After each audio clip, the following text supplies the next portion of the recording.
तीरंदाजी विश्व कप के तीसरे और आखिरी चरण में मिश्रित रिकर्व वर्ग में भारत को रजत पदक मिला। भारत ने बुडापेस्ट ओपन एथलेटिक में भाला फेंक में 2 स्वर्ण और 2 रजत पदक पर निशाना भेदा। भारत के मुकेश सिंह ने यूरोपियन पावर लिफ्टिंग चैंपियनशिप में सबसे ज्यादा वजन उठाकर रचा इतिहास, तीसरी बार गोल्ड पर किया कब्जा। 23 जून को हिमाचल प्रदेश के धर्मशाला में ओलंपिक डे रन का आयोजन किया गया। नेवी ऑफिसर आशुतोष पेडनेकर ने रैकेट स्पोर्ट्स में स्वर्ण पदक पर कब्जा किया। ग्रैंड मास्टर हरिका द्रोणावाली को यूरोशियन ब्लिट्ज शतरंज टूर्नामेंट में सर्वश्रेष्ठ महिला खिलाड़ी का पुरस्कार दिया गया। हेलो फ्रेंड्स, आप देख रहे हैं डीडी स्पोर्ट्स, देश का पहला free to air sports channel जो विश्व में 38 देशों में देखा जाता है। एक्साइटमेंट और रोमांच से भरपूर वीकली स्पोर्ट्स मैगजीन के कार्यक्रम स्पोर्ट्स पल्स की दुनिया में आप सभी का स्वागत है। मैं हूं सुषमा शर्मा। दोस्तों, पिछले दिनों स्पोर्ट्स के नेशनल और इंटरनेशनल वर्ल्ड में बहुत कुछ एक्साइटिंग अप्स एंड डाउन्स हुए जिन्हें शायद आपने मिस कर दिए होंगे। तो उन्हीं एक्साइटिंग पल्सेस को हम लेकर आए हैं अपने आधे घंटे के बिना रुके वीकली स्पोर्ट्स मैगजीन के कार्यक्रम स्पोर्ट्स पल्स के इस नए एपिसोड में। तो इस नए वीक के स्पोर्ट्स पल्स के पहले सेगमेंट की शुरुआत करते हैं अपने राष्ट्रीय खेल हॉकी से। भारतीय हॉकी टीम ने प्रतिष्ठित चैंपियंस ट्रॉफी में अपना अब तक का सर्वश्रेष्ठ प्रदर्शन करते हुए रजत पदक पर अपना कब्जा जमाया है। लंदन स्थित क्वीन एलिजाबेथ पार्क में 10 से 17 जून के बीच प्रतिष्ठित पुरुष 36वीं हॉकी चैंपियंस ट्रॉफी में पहली बार फाइनल में पहुंची एशियाई चैंपियन भारतीय हॉकी टीम का खिताब जीतने का सपना ऑस्ट्रेलिया के हाथों पेनल्टी शूटआउट में 1-3 से चकनाचूर हो गया और टीम को रजत पदक से संतोष करना पड़ा। पेनल्टी शूटआउट में भारत की तरफ से हरमनप्रीत सिंह ही एकमात्र गोल कर सके, जबकि ऑस्ट्रेलिया की तरफ से अरन जालावेस्की, डेनियल बियल और साइमन आर्कट को स्कोर करने में सफलता मिली। इससे पहले दोनों ही टीमें 60 मिनट तक गोल करने में असफल रहीं। हालांकि खिताबी मुकाबले में मिली हार के बावजूद भारतीय टीम ने वर्ष 1978 से शुरू हुए इस टूर्नामेंट के इतिहास में अब तक का सर्वश्रेष्ठ प्रदर्शन करते हुए रजत पदक पर कब्जा किया।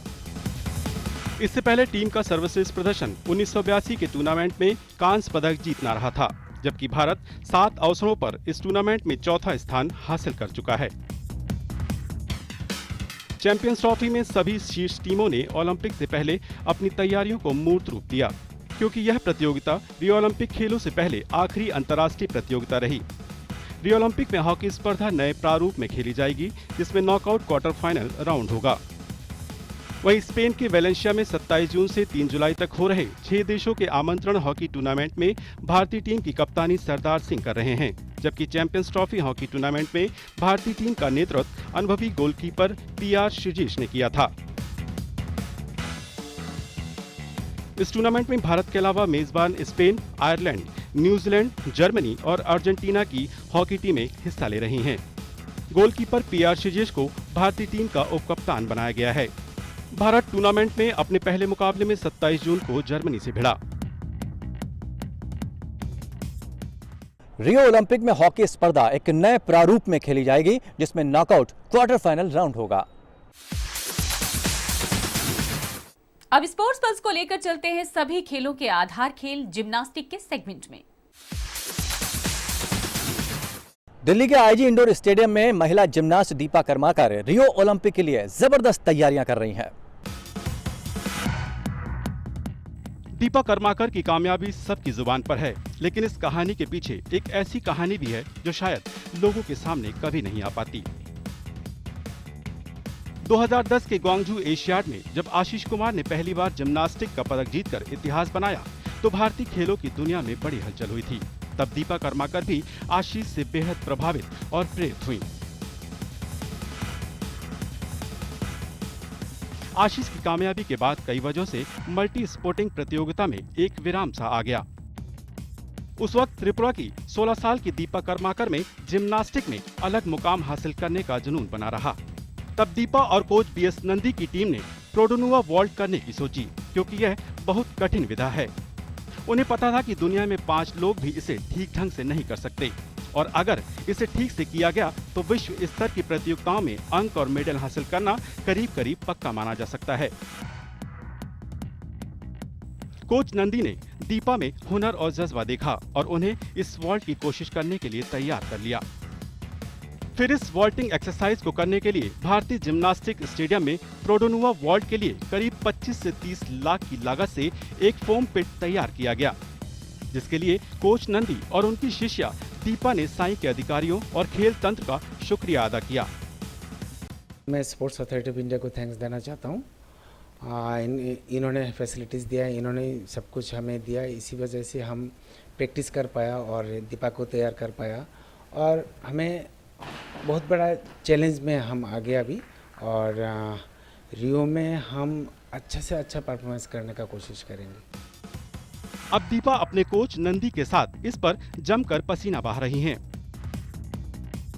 और नई दिल्ली के इंदिरा गांधी इंडोर स्टेडियम में रात दिन इसके लिए पूरी तरह से तैयारी भी कर रही हैं, जिससे कि खेलों के महाकुंभ ओलंपिक में पहली बार भारत का जिम्नास्टिक स्पर्धा में खाता खुल सके। क्रिकेट के अलावा दूसरे खेलों में सुर्खियां तभी बन पाती हैं जब ओलंपिक या एशियाड जैसी बड़ी प्रतियोगिताओं में किसी खिलाड़ी ने मेडल जीता हो, लेकिन दीपा ने ओलंपिक के लिए क्वालिफाई करके ही सुर्खियां बटोर रही हैं, जिसके बाद राष्ट्रपति, प्रधानमंत्री, सचिन तेंदुलकर से लेकर बॉलीवुड तक दीपा को बधाई देने वालों का तांता लग गया। केंद्रीय खेल मंत्रालय ने भी उन्हें ओलंपिक स्कीम टॉप में शामिल कर लिया है, जिसके तहत दीपा को ओलंपिक की तैयारियों के लिए विशेष ट्रेनिंग और 30 लाख रुपए तक की वित्तीय मदद मुहैया कराई गई है। 52 वर्षों के बाद ओलंपिक के लिए क्वालिफाई करने वाली दीपा कर्माकर पहली भारतीय महिला जिम्नास्ट हैं। अब स्पोर्ट्स पल्स को लेकर चलते हैं जेंटलमैन स्पोर्ट्स यानी क्रिकेट की दुनिया में। जिम्बाब्वे पर जीत दर्ज करने के बाद भारतीय क्रिकेट टीम का वेस्टइंडीज दौरा 9 जुलाई से शुरू होने वाला है। भारतीय क्रिकेट टीम ने जिम्बाब्वे से एक दिवसीय और T20 श्रृंखला जीत ली है, जबकि टीम इंडिया का 49 दिन का वेस्टइंडीज दौरा विराट कोहली की अगुवाई में 9 जुलाई से शुरू होने जा रहा है। जिम्बाब्वे ने वनडे सीरीज में एक तरफा हार झेलने के बाद 2020 सीरीज के पहले मैच में 2 रन की रोमांचक जीत के साथ भारत को चौंकाते हुए 1-0 की बढ़त बनाई थी, लेकिन दूसरे T20 मैच में मेजबान टीम को इस बात का एहसास भारत ने करा दिया कि शायद उनकी जीत तुक्का रही थी। कप्तान महेंद्र सिंह धोनी के नेतृत्व में युवा ब्रिगेड ने इस मैच में जिम्बाब्वे को 99 रन पर ढेर करने के बाद एक तरफा अंदाज में 10 विकेट से जीत दर्ज कर 1-1 से सीरीज में बराबरी कर ली। इसके बाद आखिरी 2020 मैच को भारत ने जीतकर T20 श्रृंखला भी जीत ली। इस दौरे में भारतीय युवा गेंदबाजों ने सबसे अधिक प्रभावित किया है। बुमराह वनडे सीरीज में भी सर्वाधिक 9 विकेट लेकर सबसे सफल गेंदबाज रहे थे। भारत ने एक दिवसीय श्रृंखला जिम्बाब्वे के खिलाफ क्लीन स्वीप की हैट्रिक कर पूरी की। इससे पहले 2013 में भारतीय टीम ने 5-0 से और 2015 में 3-0 से श्रृंखलाएं जीती थी। धोनी ने इस श्रृंखला में 2 रिकॉर्ड भी बनाए हैं। धोनी बतौर कप्तान 107वीं जीत के साथ वनडे क्रिकेट के इतिहास में सबसे सफल कप्तानों की सूची में रुकी पोंटिंग के बाद एलन बॉर्डर की बराबरी पर आ गए हैं। इसके साथ ही वनडे क्रिकेट में 350 शिकार करने वाले भारत के पहले विकेट कीपर भी बन गए हैं। इस श्रृंखला को जीतते ही भारत ने इतिहास रचते हुए 9वीं बार जिम्बाब्वे को श्रृंखला में मात दी है। अब भारतीय क्रिकेट टीम का 49 दिन का वेस्टइंडीज दौरा 9 जुलाई से शुरू हो रहा है। दूसरी ओर पिछले कई दिनों से चली आ रही खबरों और अफवाहों पर विराम लगाते हुए बीसीसीआई ने महान लेग स्पिनर अनिल कुंबले को टीम इंडिया का नया मुख्य कोच नियुक्त किया है। For next 1 year, Mr. Anil Kumble will be the head coach. Yeah, it's a huge responsibility, like I mentioned. I've always put my hand up for challenges, and I'm ready to take up this role.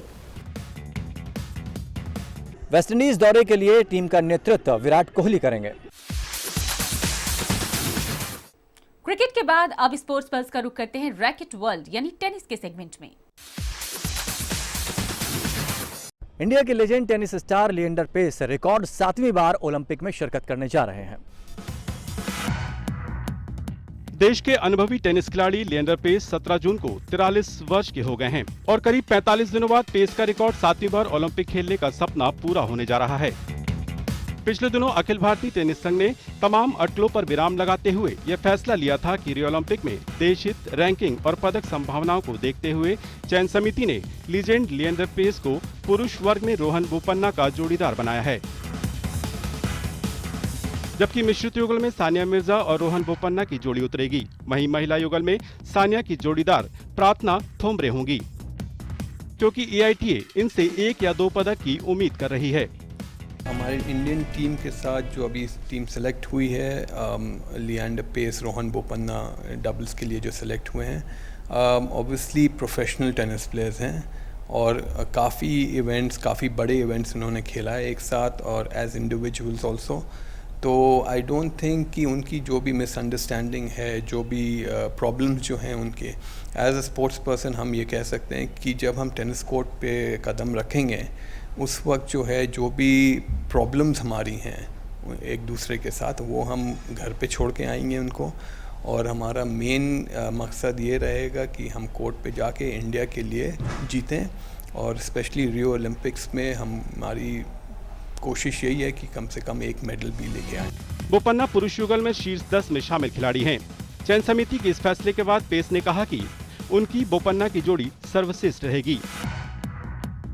AITA ने साथ ही बताया कि बोपन्ना की 10वीं ranking के खिलाड़ी होने के कारण और बोपन्ना और पेस की संयुक्त रैंकिंग को देखते हुए भारत को ओलंपिक की पुरुष युगल स्पर्धा में सीधा प्रवेश मिल गया। 6 जून को पेस की रैंकिंग 40 पहुंच गई थी। AITA ने पेस की फ्रेंच ओपन में मिश्रित युगल खिताब की सफलता की सराहना भी की, लेकिन मिश्रित युगल जोड़ी के लिए समिति ने सानिया के जोड़ीदार के रूप में बोपन्ना को चुना, क्योंकि इस जोड़ी के पदक जीतने की संभावना कहीं अधिक है। इस बार रियो ओलंपिक में टेनिस स्पर्धा के लिए कोई भी वाइल्ड कार्ड एंट्री नहीं है। टेनिस के सेगमेंट के बाद अब स्पोर्ट्स पल्स को लेकर चलते हैं शटलकॉक यानी बैडमिंटन वर्ल्ड में। साइना नेहवाल ऑस्ट्रेलियन ओपन जीतने के बाद ओलंपिक पदक के लिए एक मजबूत दावेदार बनकर उभरी हैं। रियो ओलंपिक की बैडमिंटन स्पर्धा में भारत के सितारे बुलंद नजर आ रहे हैं, क्योंकि ओलंपिक शुरू होने में अब 2 महीने से भी कम का समय बचा है और इससे पहले सानिया नेहवाल ने ऑस्ट्रेलियन ओपन सुपर सीरीज का खिताब जीतकर भारत को ओलंपिक में बैडमिंटन में पदक दिलाने का सपना दिखा दिया है। पिछले दिनों विश्व की 8वें नंबर की खिलाड़ी साइना नेहवाल ने $7,50,000 की इनामी राशि वाले ऑस्ट्रेलियन ओपन बैडमिंटन टूर्नामेंट में चीन की सुन यू पर धमाकेदार जीत दर्ज करके महिला सिंगल्स का खिताब जीत लिया था। रियो ओलंपिक में भारत की पदक उम्मीद 7वीं सीड साइना ने 1 घंटे 11 मिनट तक चले संघर्षपूर्ण मैच में गैरवरी सुन यू को 11-21, 21-14, 21-19 से पराजित कर खिताब पर कब्जा किया। इससे पहले साइना ने सेमीफाइनल में दुनिया की दूसरे नंबर की चीनी खिलाड़ी इयान वांग को हराया था। साइना के लिए रियो ओलंपिक अभियान से पहले यह प्रदर्शन मनोबल बढ़ाने वाला है।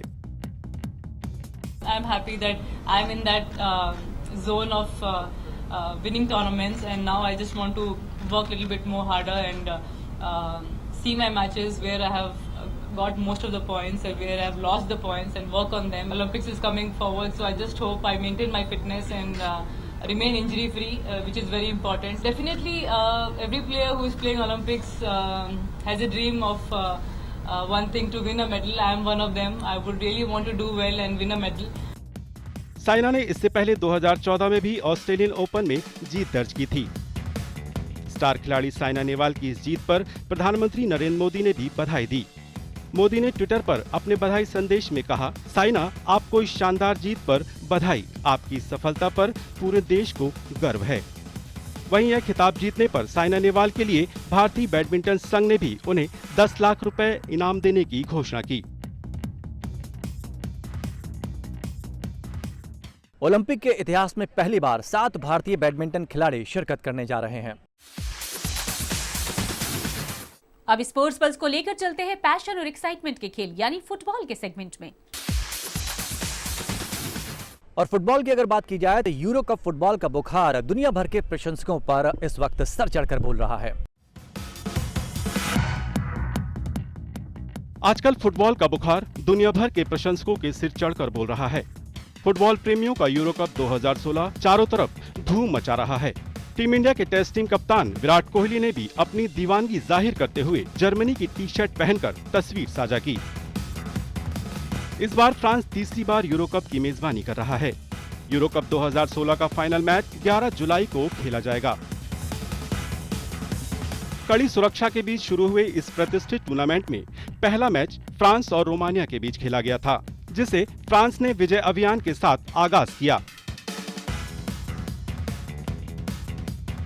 वहीं तुर्की ने चेक गणराज्य को ग्रुप डी में 2-0 से शिकस्त देकर टूर्नामेंट में अपनी उम्मीदों को कायम रखा, जबकि क्रिस्टियानो रोनाल्डो के किए गए 2 गोलों की बदौलत पुर्तगाल ने ग्रुप एफ में हंगरी के खिलाफ 3-3 से मैच ड्रॉ खेला। वहीं इसी ग्रुप के एक अन्य मैच में आइसलैंड ने ऑस्ट्रिया को 2-1 से हरा दिया। इस टूर्नामेंट में 24 टीमें 6 ग्रुपों में खेल रही हैं। इस बार किसी भी टीम के बारे में यह नहीं कहा जा सकता कि वह खिताब की दावेदार है। इस बार फ्रांस तीसरी बार यूरो कप का आयोजन कर रहा है। 11 जुलाई को इसका फाइनल मैच खेला जाएगा। अब चलते हैं स्पीड, रोमांच और एक्साइटमेंट वर्ल्ड यानी दुनिया के सबसे महंगे खेलों में शुमार फॉर्मूला 1 की दुनिया में। मर्सिडीज टीम के चालक निको रोजबर्ग ने यूरोपियन फार्मूला 1 रेस जीत ली है।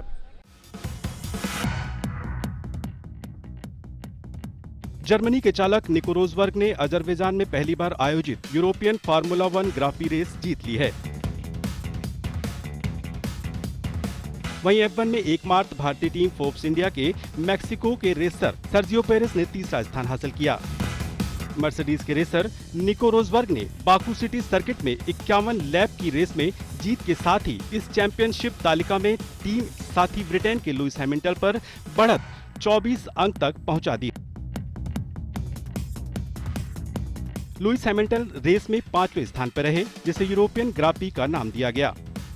जर्मनी के निको रोजबर्ग ने 1 घंटे 32 मिनट 52.366 सेकंड का समय लिया। फेरारी के सेबेस्टियन वेटल ने निको रोजबर्ग से 16.6 सेकंड पीछे रहते हुए दूसरा स्थान हासिल किया। वहीं फोर्ब्स इंडिया के रेसर सर्जियो पेरेस ने आखिरी लैप में किमी रोकेनेन को पीछे छोड़ते हुए तीसरा स्थान हासिल किया। रोजबर्ग फार्मूला 1 के इतिहास में लगातार 7 जीत करने वाले चौथे ड्राइवर भी हैं। अजरबैजान में पहली बार फार्मूला 1 रेस का आयोजन हुआ।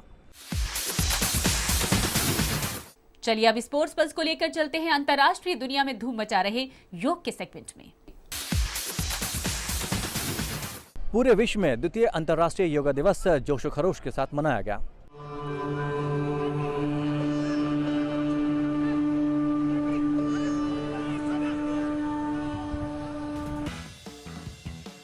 पूरे विश्व में दूसरा अंतर्राष्ट्रीय योग दिवस 21 जून को बड़े ही जोर शोर से मनाया गया। दुनिया के करीब 192 देश मंगलवार 21 जून को अंतर्राष्ट्रीय योग दिवस में हिस्सेदार बने।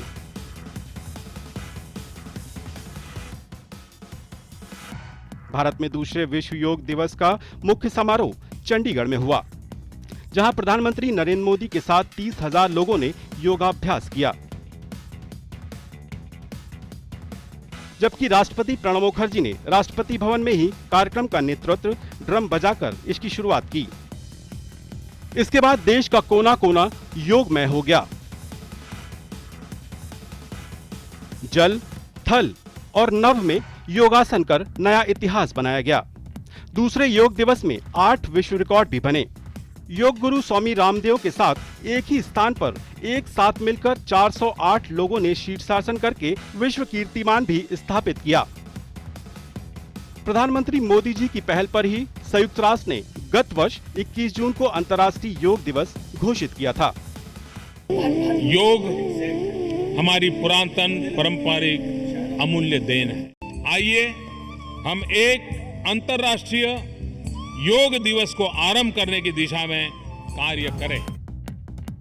इस बार 21 जून मंगलवार को मनाया गया योग पर दूसरा योग दिवस था।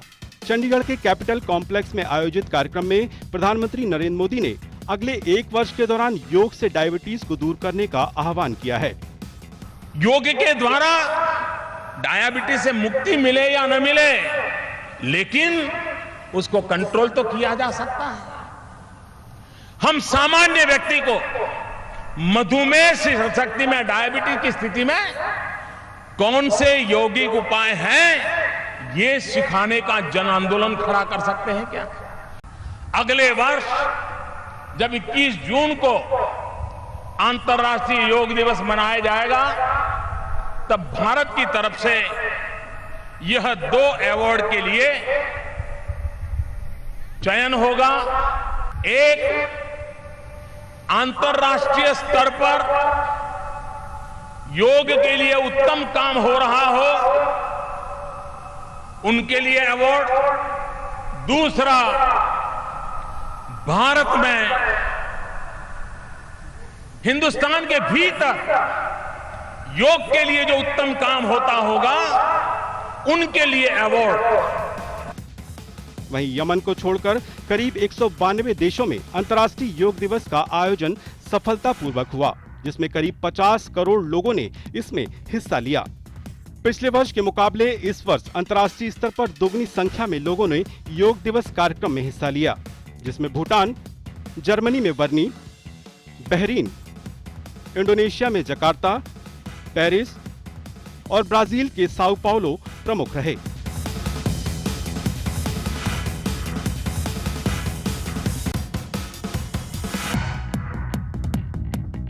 अंतर्राष्ट्रीय योग दिवस के पहले संस्करण की शुरुआत 21 जून 2015 को हुई थी। ये इसका दूसरा चरण है।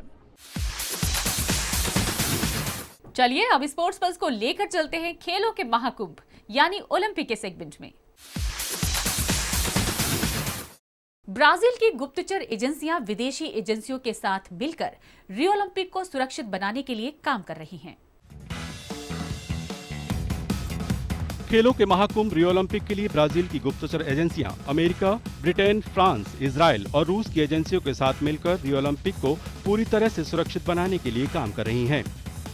कई देशों और क्षेत्रों की गुप्तचर एजेंसियों के साथ समझौता करने के अलावा ब्राजील ने रियो ओलंपिक की सुरक्षा के लिए कुल 85,000 सुरक्षा कर्मियों की बहाली तय की है। इनमें सेना, पुलिस और सुरक्षा एजेंट शामिल हैं, जो यहां पहुंचने वाले 6 लाख से अधिक विदेशी सैलानियों के अलावा खिलाड़ियों, अधिकारियों और स्थानीय लोगों की रक्षा करेंगे। रियो में ओलंपिक खेलों का आयोजन 5 से 21 अगस्त तक होना है। वहीं अंतर्राष्ट्रीय ओलंपिक समिति के अध्यक्ष थॉमस बाग ने रियो ओलंपिक खेलगांव को सबसे खूबसूरत खेलगांव करार दिया है। खेलगांव 12 ओलंपिक पार्क में स्थित है। यह वह स्थान है जहां अधिकतर मुकाबले होने हैं। ब्राजील के रियो दी जनेरियो में होने वाले ओलंपिक के खेलगांव का नजारा बेहद खूबसूरत है, जिसमें खेलों के दौरान दुनिया भर के 10,000 एथलीटों और अधिकारियों को ठहराया जाएगा। थॉमस बाग ने खेलगांव का जायजा लेने के बाद कहा कि मैंने अब तक जितने भी खेलगांव देखे हैं, यह उनमें सबसे खूबसूरत खेलगांव है। यह खेलों का दिल है और यहीं से ओलंपिक संदेश ब्राजील और दुनिया को जाएगा। वहीं खेलों के महाकुंभ से पहले अनिश्चितताओं के बादल छाने लगे हैं। रियो दी जनेरियो के गवर्नर फ्रांसिस्को डार्नेलिस ने ओलंपिक शुरू होने के 50 दिन पहले आपातकाल की घोषणा कर दी है। अब इस घोषणा के चलते ओलंपिक खेलों की तैयारी हेतु और फंडिंग का प्रावधान किया जा सकता है। हालांकि अंतर्राष्ट्रीय ओलंपिक समिति के प्रेसिडेंट थॉमस बाक ब्राजील के अंतरिम राष्ट्रपति मिशेल से मिले और यह आश्वासन दिया कि ओलंपिक की तैयारी सही पटरी पर है। खेलों का महाकुंभ रियो ओलंपिक 5 अगस्त से लेकर 21 अगस्त तक ब्राजील के रियो में आयोजित होगा। आइए अब देखते हैं स्पोर्ट्स पल्स की कुछ और नेशनल और इंटरनेशनल एक्टिविटीज और अपडेट्स को।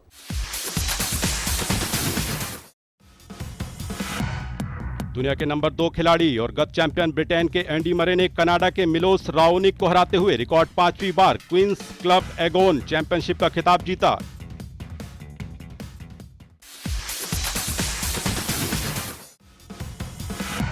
ब्राजीली टीम के कोच डुंगा की बर्खास्तगी के बाद टिटे को ब्राजील टीम का नया कोच बनाया गया।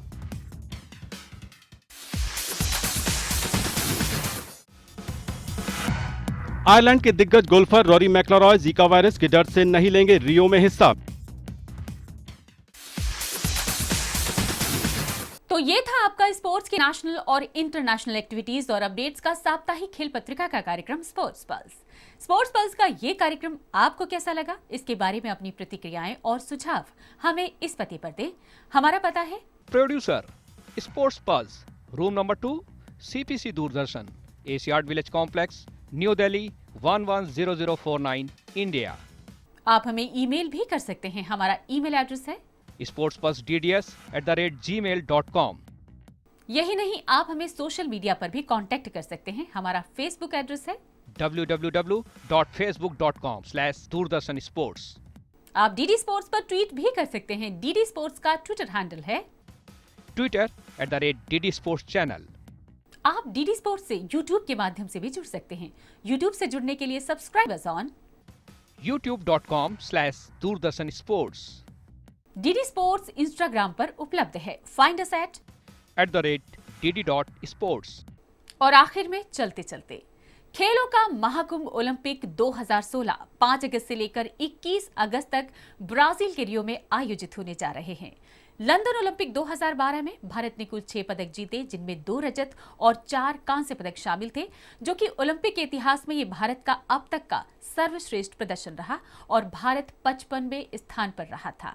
तो आइए चलते चलते भारत की MC मैरी कॉम द्वारा लंदन ओलंपिक 2012 में महिला मुक्केबाजी में जीते गए कांस्य पदक के जीत के पलों में आपको छोड़कर जाते हैं।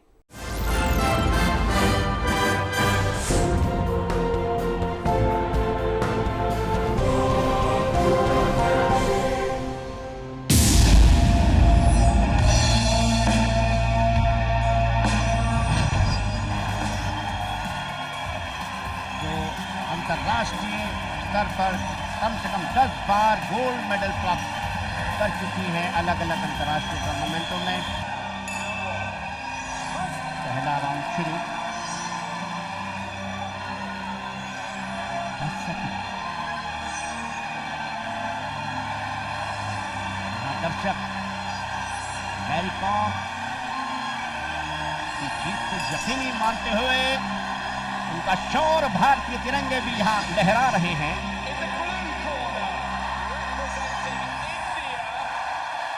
The crowd immediately responds with a loud boo. 19 seconds left. Not enough time for Mary Kom. She has been outclassed today, but of course for Indian boxing, what a leader. Done so much for India and for women's boxing. Here she may go down in the semi-final.